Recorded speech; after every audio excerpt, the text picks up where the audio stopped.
Welcome to Colonel's Corner with the Kentucky Colonels.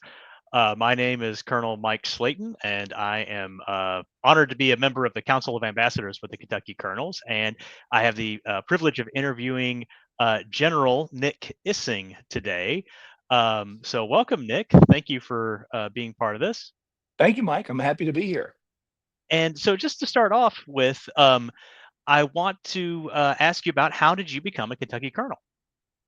My colonel story is probably not as different as I sometimes think it is. I was a mere 19 years old, and my grandfather, who had a thing about he never passed up anything for free, said, "Hey, Pard, do you want to be a Kentucky colonel?" And I said, "Sure, Grandpa. What do I need to do?" "Don't worry about it," he said. And a few weeks later, my colonel certificate showed up. I said, "Oh, isn't that cool?"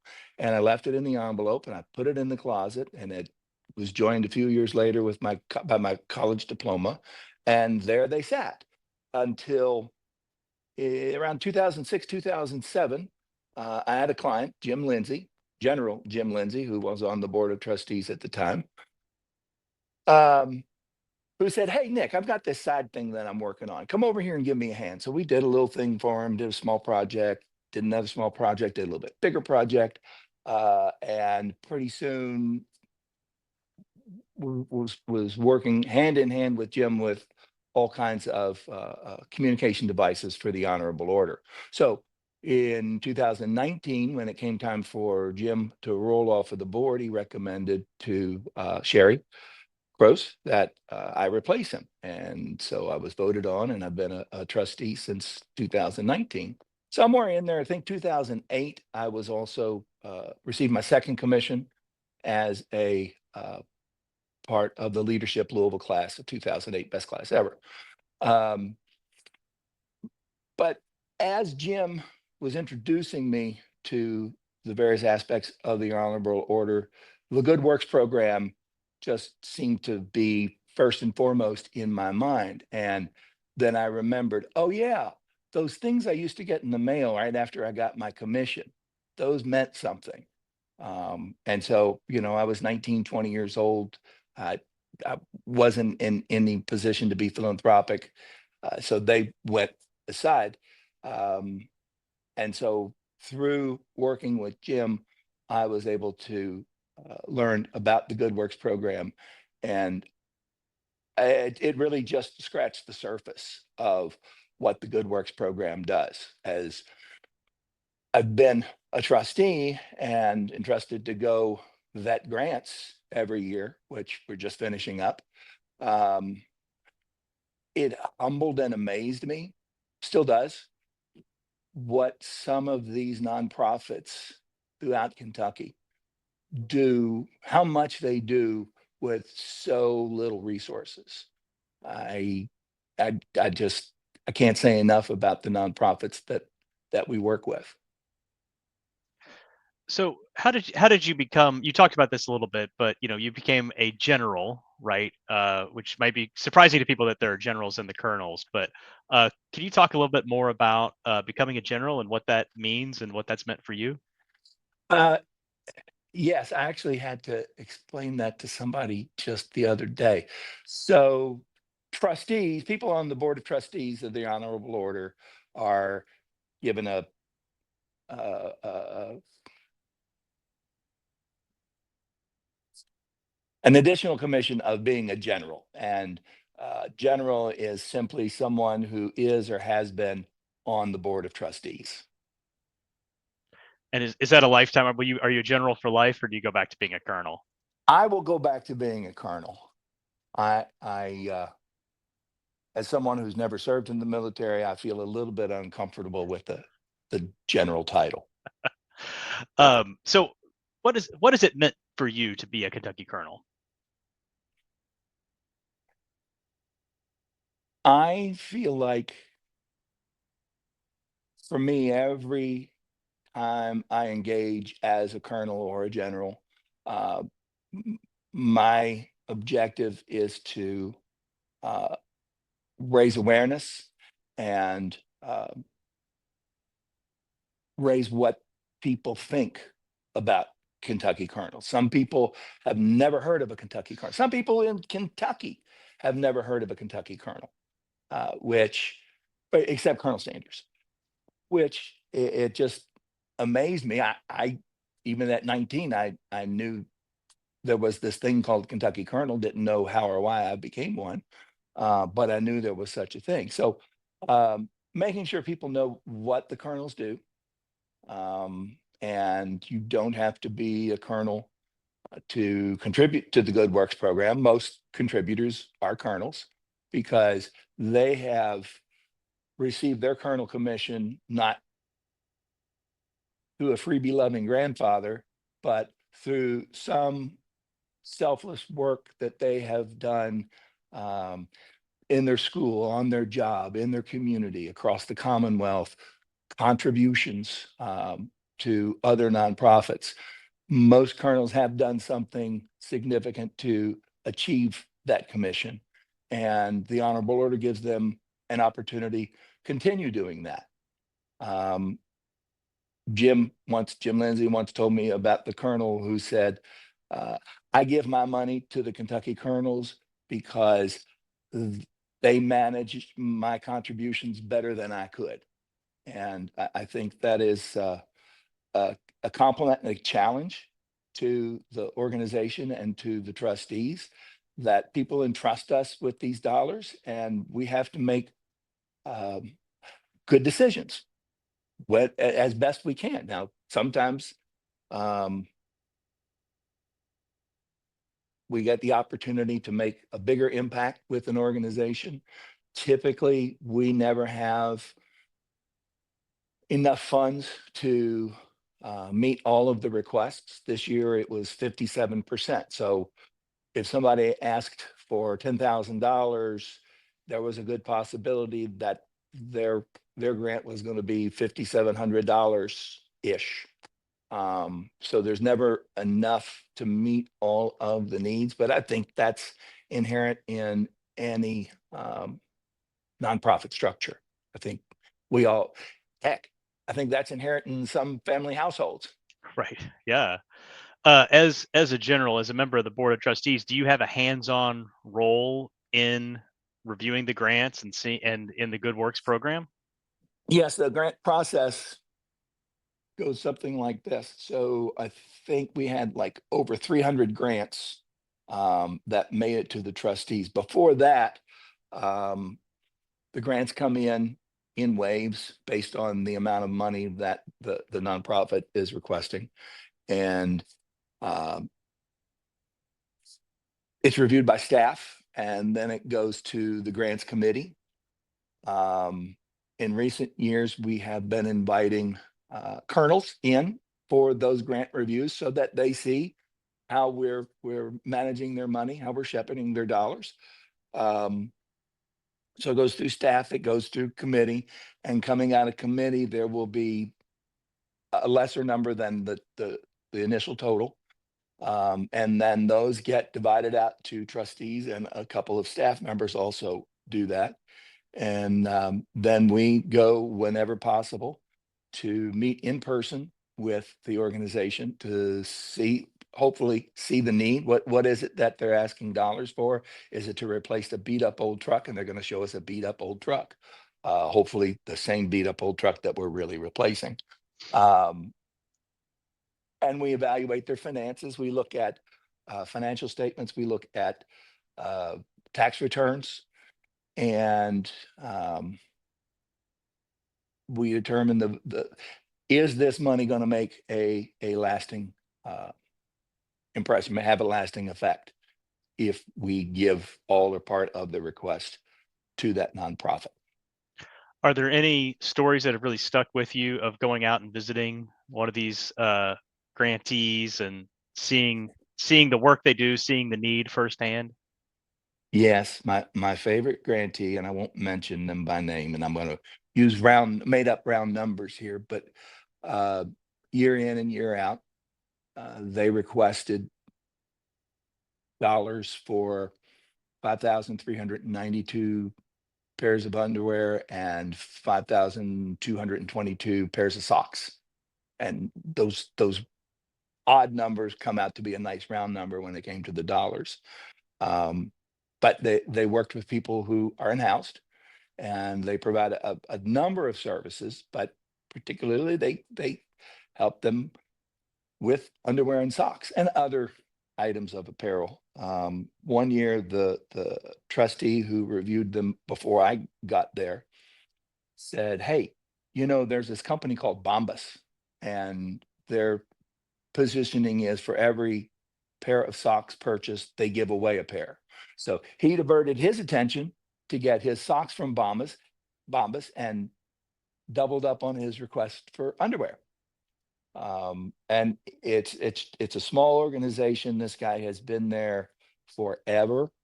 And he is one of those nonprofit leaders that it just amazes me. I mean, put his he's put aside any other professional aspirations, to work with people who are unhoused, and I have to have a lot of I give him a lot of respect for that. You said earlier that your grandfather got you your commission, freebie loving grandfather. It has being a Kentucky Colonel been is that a family tradition for the Isings? Yes, my father was, my oldest sister was, I believe my late brother also was a colonel. My wife is a colonel and also a grantee. I'd never get to review her grant though, nor would I want to. So my wife, both my daughters, and my son-in-law, who moved here from St. Louis, is also a colonel and a member of your Council of Ambassadors. Nice, nice. So what has it meant for you, in your professional life to be part of the Kentucky Colonels? Hmm. Well, Is that a distraction from your day-to-day no, work? I mean, I wear my pin every day. I have a nice little round pin with very small print that says I'm a general. But I don't wear that anymore because it never got noticed. So I wear this one so that it gets noticed. So people ask me, "What's that pin?" And then I'm able to launch into my Kentucky Colonel story. Professionally, I mean, we do a lot of work with nonprofits, and I'm often suggesting to them that they apply for a grant through the Colonels. Again, something that I wouldn't vet, but there's a lot of other trustees who would be happy to vet them.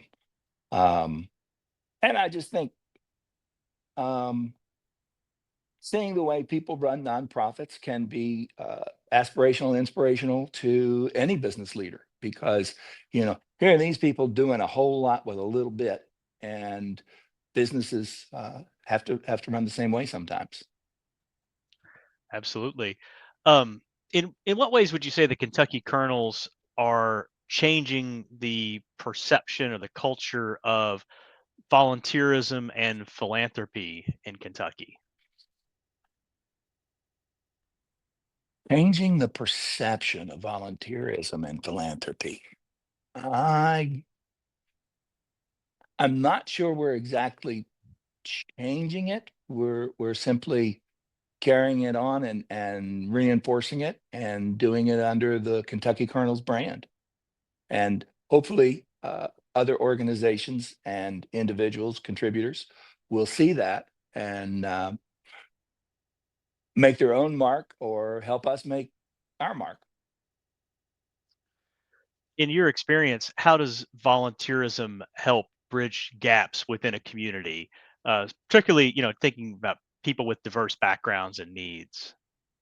I think that volunteerism gives us all a chance, if we're blessed to have certain materialistic achievements in our life, it gives us the opportunity to see that that's not the norm and that there are other people who get by with a lot less and have much greater needs.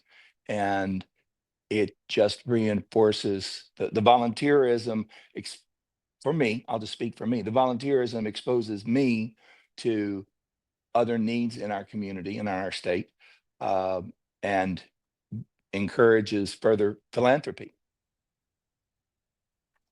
Now, this is deep and philosophical. So, what are some of the quiet behind the scenes efforts that make a community stronger? And how do the Kentucky Colonels play a role in building that kind of unity?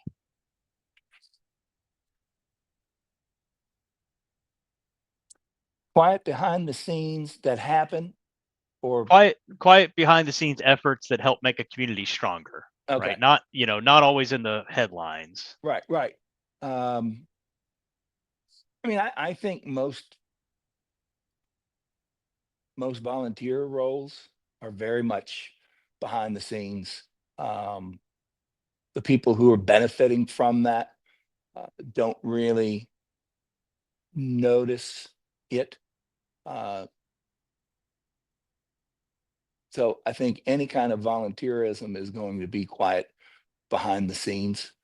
Um, I think the people who support those who are on the front line, um, be it I sometimes think that the trustees are generally quiet and behind the scenes.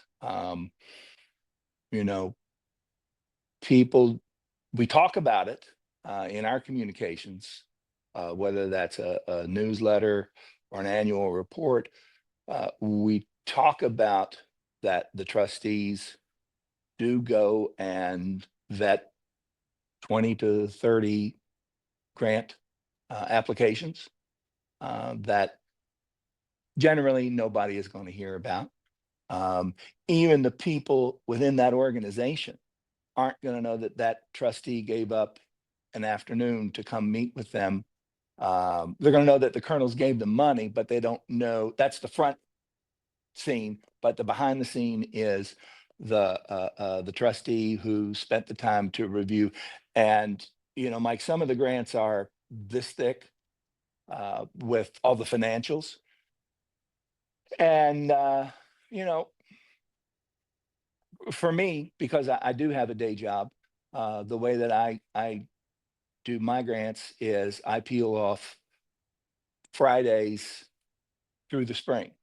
Um, I I take a personal day and I try and schedule my travel so that I'm in the same part of the city or the state, and in the morning, and then try and get them close together. And that doesn't always work out. So we just do the best that we can. And again, got to go back to the colonels spend my money better than I ever could. And that is what it takes to do that for our contributors. Do you have or have you had a role model in the Colonels at some point? Somebody who really embodies the spirit of the Kentucky Colonels? Yes, all of them. I have had the opportunity to meet a couple of contributing colonels. Won't mention them by name, but they they they are aspirational for me. Of course, Jim Lindsay, who introduced me to the colonels, he is he's a role model, and even before he got me involved with the colonels, was something of a mentor, professional mentor. Um, I think Sherry Croce is a wonderful leader of the Honorable Order, and I do learn from her all the time. I won't say every day because we don't talk every day, but I learn from her all the time. And uh, I think some of the ambassadors, which is a relatively new development in the history of the Honorable Order, um, I'm learning from them. I'm taking some lessons away from interactions with the Council of Ambassadors. So, yeah, I joked when I said all of them, but yeah, there's something to be learned. Yeah. How would you say the impact of the Kentucky Colonels is different than other nonprofits? Uh, I think that other nonprofits, I mean, for one thing, we help fund nonprofits, so there's a difference there. I think that oftentimes we are helping the neediest of the needy. You know, the organization that asks for money for socks and underwear. I did have a grant this year that was for bras, underwear, and socks. And when we have the unhoused community that we have, especially here in Louisville, um, those needs are going to be present, and so they are on the front line. They are dealing with the women who are unhoused and need a place to go and take a shower, need a place to go and be warm in the winter and cool in the summer. Um, need some help with getting their life together. And so they're on the front line. And if we can help them get that job done by providing money for socks and bras and underwear, then that's how we're different from other organizations. What's the future of the Good Works program? Is it something that's going to be around for a long time? I certainly hope so. Um, we have been steadily growing in contributions and distributions. The objective is that all of our kernel contributions um, get spread out throughout the Commonwealth. We don't always hit 100%, but we're 90% plus. So um, I do think that, and some years we've had an influx of money, and that money came in and it went right back out. We could have stashed that away into a interest bearing account, but that's not the way the Good Works program. It was a Good Works contribution, and so it went right back out into Kentucky communities. So the future, I kind of got off on a tangent there. I apologize. So yeah, I think the future of the Good Works program um, is as strong as the colonels who come into their commission. So what does the next generation of colonels look like? Well, they're certainly more diverse than they were in 1977. My guess is that 90+% of colonels in 1977 were male. I think that there are far more women. There are more people of color from different backgrounds that are being commissioned, because one of the things that I'll speak quite bluntly here. Several years ago, we said, how do we get more money into the Good Works program? Well, we get more money into the Good Works program two ways: increasing the contributions of your current contributors and finding more contributors. Since most of our contributors are Kentucky colonels, how do we find more contributors? We make sure that more Kentucky colonels are being commissioned. And so we're looking for, I'm always on the lookout. There's a guy in my neighborhood, runs a little corner quick market. And I've seen him help people who needed help on the sidewalk in front of his store. One day he showed up at my door with my wallet and said, someone come in the store, had this, there was no cash in it. That's no big deal. I think I don't carry cash in my wallet for that reason. And he tracked me down, didn't know me other than had seen my face in the store, didn't know me. Um, and so several years later, it's like, yeah, he should be a colonel. He fits the mold. He does for others.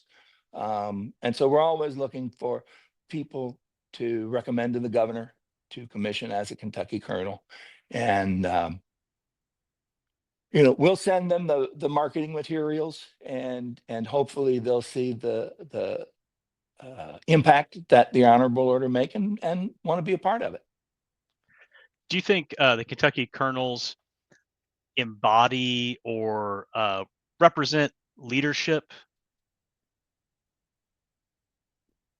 Yeah, I think that people who are commissioned colonels tend to be in some sort of leadership at the front of some sort of activity, whether that is on the board of a nonprofit, working for a for-profit business, doing something in their community, and all of those are leadership roles, even if it's picking up trash. Because if you're out there picking up trash, you're showing me that that's something that anybody can do and improve our community. So, what's your proudest moment that you've had in your journey as a Kentucky Colonel, or most meaningful?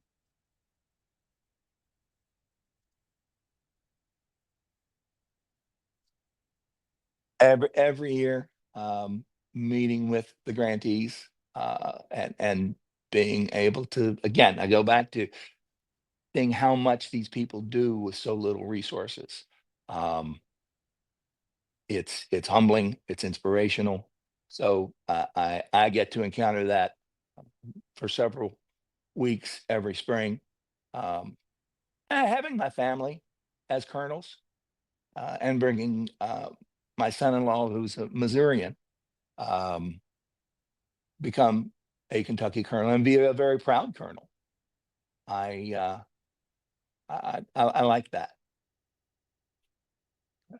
Well, is there anything about the colonels that we haven't talked about that you want to share? Mike, there are probably any number of things that we haven't talked about.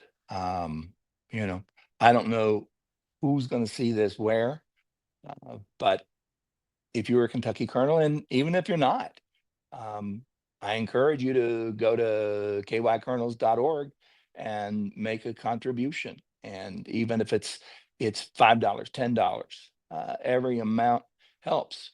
So I guess I wouldn't be a good trustee if I didn't make that ask. Right. Yeah, absolutely. Um, well, thank you, Nick, for joining us for this interview today. And I guess with that, we'll sign off. Thank you, Mike. Have a great day.